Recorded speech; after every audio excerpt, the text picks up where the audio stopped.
lang. Mahirap umasa.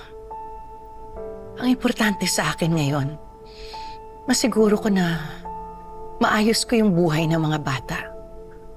Malaking bagay na kasama nila si Manuel ngayon. Why do you think na I will abandon them kapag wala ka na? Hindi naman sa ganun.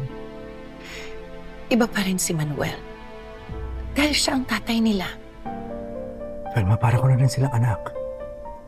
At gagawin ko lahat para sa kanila. Whatever happens.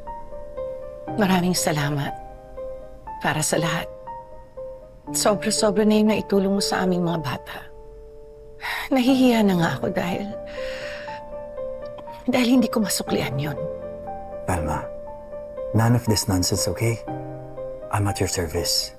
Always. Ngayon, sabihin mo, what do you need? Kakausapin ko si Attorney Yeban tungkol sa last will ko. Velma, ano naman ba yan? Kailangan kong gawin yun para mapanatag ako. Naisulat ko na kagabi lahat ng gusto ko.